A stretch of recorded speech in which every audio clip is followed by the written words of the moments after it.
MLA అనర్హత పిటిషన్పై లీగల్గా పోరాడతానన్నారు దానం నాగేందర్. స్పీకర్ ఇంకా తనకు నోటీసులు ఇవ్వలేదన్న ఆయన ఒకవేళ ఇస్తే దానికి సమాధానం ఇస్తామన్నారు.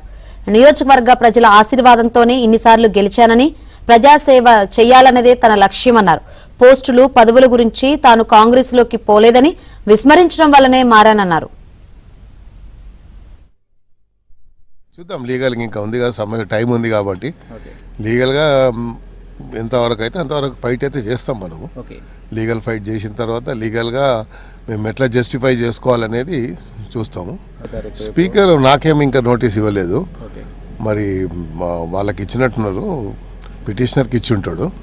నాకు ఇచ్చినప్పుడు నేను కూడా నా రిప్లై మళ్ళీ ఇస్తాను పర్సనల్గా పోయి.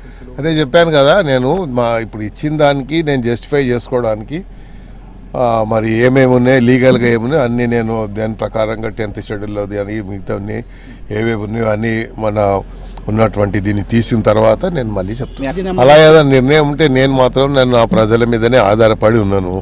ఇప్పుడు 6 సార్లు గెలిచానంటే నా ప్రజల బలంతోనే గెలిచాను, వాళ్ళ ఆశీర్వాదంతోనే గెలుచుకుంటూ వచ్చాను. ప్రజాసేవ చేయాలనే ఒక సంకల్పం, ప్రజాసేవలో ఉండాలనేది ఆలోచన తప్ప ఏదో మన పోస్టుల గురించో పదవీల గురించో నేను పోలేదు.